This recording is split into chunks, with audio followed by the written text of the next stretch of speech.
Hi again, my name is Dr. Carraway-Stage. I'm an assistant professor of nutrition science at East Carolina University. This video is part of a series of short presentations describing how to write a research manuscript for the first time. As a quick reminder, I do focus on nutrition research using human subjects. Most of the content you'll hear is pretty broad to other fields, but double check with your field to compare and contrast the ideas we talk about to make sure that they're accepted in your area of study. Now, in the next few minutes, I'm going to talk about the results section of a research manuscript. This section can be pretty intimidating for people. A lot of times people find it more intimidating than the methods. However, it is important to understand that the readers of your manuscript will be most interested in this part of your paper. This is the heart of your paper where you present your findings. Cody, a nutrition science student, sort of explained some of the issues that he ran into when writing this section.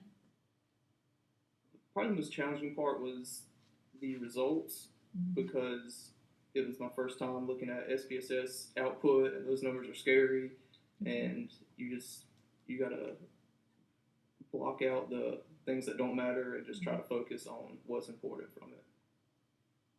So as Cody alluded to, it's really important that you're able to present those key findings. You want to present them in a clear and logical manner. So figure out what those key findings are and then focus there. Understand that this is generally the shortest section of a research manuscript, but it's also one of the most important parts. And then in a research brief, know that there are 3 sections that primarily are housed underneath the results section.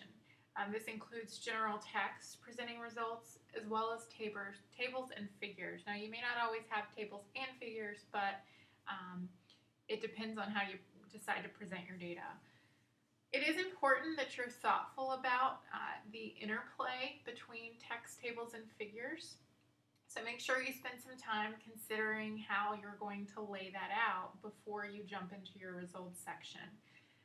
Note that the data that's presented in your tables and figures should not be repeated in text form.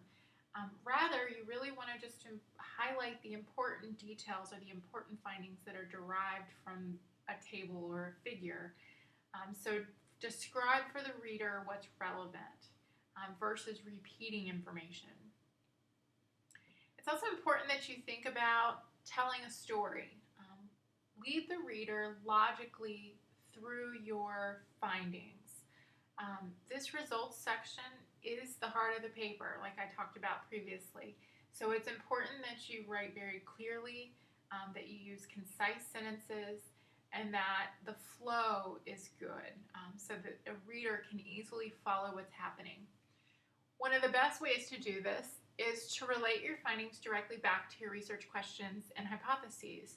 In fact, you can use this as your outline. It's really difficult to give you an outline for the results section because it is variable and very dependent on your study. But the best piece of advice I could give you would be to go back to what your research questions were and use those to organize your results. By using your research questions as the guide, it makes it much more clear to the reader what your findings actually were, because you're directing them directly back to what your research questions were at the beginning. Finally, no matter how tempting it is, which it'll be pretty tempting, the results section really should not include any interpretation of your data. That is more appropriate for the discussion section, and the results are not your discussion. Sometimes when you're first embarking on writing a research manuscript like this, we get into the habit of discussing the results, why they look the way they do, because it's logical. Our brain is automatically trying to interpret what that data means. But this isn't appropriate for that section. So if you're doing this, the best method to sort of prevent yourself from interpreting within the results section is to have 2 documents up, either on your computer or if you're doing this by hand. On one document, you want to write what your results and your findings were. On another document, if you feel the need to interpret, start taking notes on this separate document. This will actually make things run much smoother when you get to writing your discussion because you would have already started drafting out the interpretation. Sammy talks a little bit about this and the trouble she had with this and how she handled it. Not saying my thoughts about it immediately while I was writing it out. That was the most challenging. But I would just write it down just on a separate piece of paper, and then I went back to the discussion. So I want to end with some things to avoid.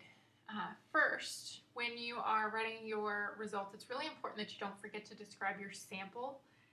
Particularly when you have human subjects involved, you need to describe who the individuals in your study were. This information helps the reader understand who was part of the study and who the results really are applicable to.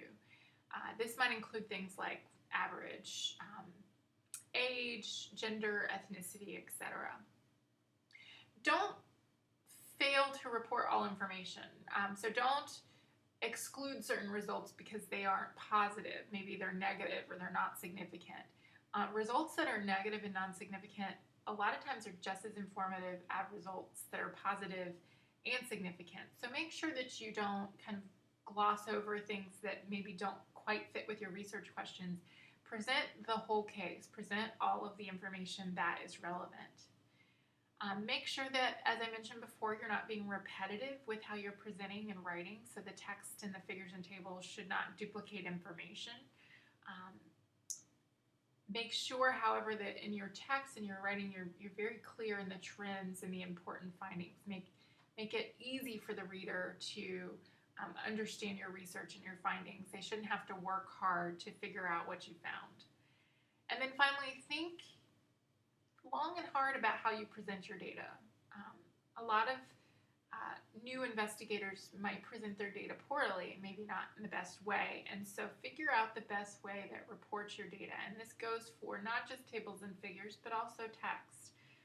If you have data that you need to present that is small, so maybe 3 or fewer numbers, try using text. But if your numbers begin to get larger than that, more than 4 or 5 numbers, start considering more visual ways to present your data.